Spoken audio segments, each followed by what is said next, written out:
کۆمبوونە خەڵکی گوندی میرەدەیە سەر باژارێ سەقزێ ڕۆژهەڵاتی کوردستانەیە و داخوازا ئاوێ دکن. ئەو دەبێژن ji ber avakirina bendavê ziyan bi gundê wan bûye û mafê wan e ku av ji wan re bêdabîn kirin. زۆرمان پێ خۆشە و زۆر موافقین کا و ئەوە بچێتە بانە خەڵکی بانەژی سفادەی لێکا. وەلی لە پەنا ئەوانیشە ئێمە کە زەرمەندی ئەوڵی دەسیە و ئاوین لە سەدی چراغوەیس ئێمەش لە پەنا ئەوانە داوای ئاوێکمان کردووە حەقابەیەکمان ببێ ئینشعابێکمان بێ کە ئێمەش ئاوێکی 24 ساعتەمان بێ وەکو شارەوەندێکی ئێرانی ئیدعایەک لەوە زیاترمان نییە.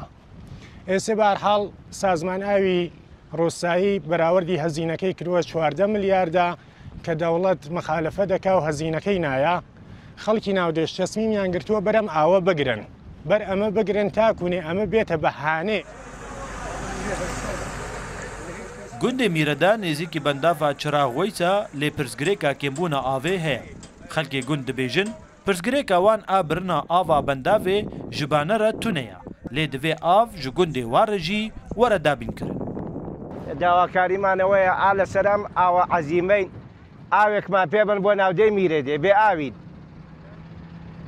حیس مزاحمی کەسی نەبووین تا ئەسا کەسی مزاحمی نابین هەر داوامان لە دەوڵەتەوەیە کە ئاوێکمان پێبن ئاوی ژەبن بۆ با نەمەبارێکیان بێ ئێمە ژەو خەڵکەش هەمووی بێ ئاوە ناودێ و مشکڵەکەمانەوەیە بێ ئاویشین ئاومان نییە ئەو دەریایی لە بەردەمانایە.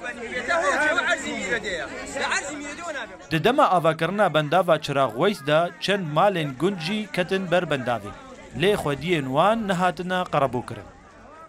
لە حاڵی حاضردا هەفتادا نەماڵی میرەدێ خراپ کراوە کاول کراوە ڕووخاوە ئێمالان حیوانمان هەیە پاتاڵمان هەیە حتا کاکەمان لەبەر ئەو دووسێ ڕۆژی کە باران دەبارێ کاکەمان ئاو دەیبا ئێستا کارێنەکان هاتوین لێ ڕووخاندوین لە حاڵێکیدا 1000 میترمان ژێر بەنا خان و بەرەبەر ئەو سەدە کەوتەوە ئەز خەسارتێکی زار زۆرمان دیۆمە لەو سەدا ئێستاش سایتێکی جەدیدیان پێداین بەبێ هیچ ئیمکاناتێک ئەڵێن کاکە گیان ئێمە 150 میتر چۆن جێ حیوانە پاتاڵەکەمان بکەینەوە چۆن جێ گارەزی ماشێنەکانمان بکەینەوە ئێمە ئێستا لە حاڵی حاضردا هیچ یەکجار مشکلمان زۆرە. Ji ber pirsgirêka kêmbûna avê li bajarê bana biryara ava bendava çiraxweys a li Saqizê bo bana were kişandin. Îsal Rojhilatê Kurdistanê û Îran rûbrûyî pirsgirêka kêmbûna avê bûne.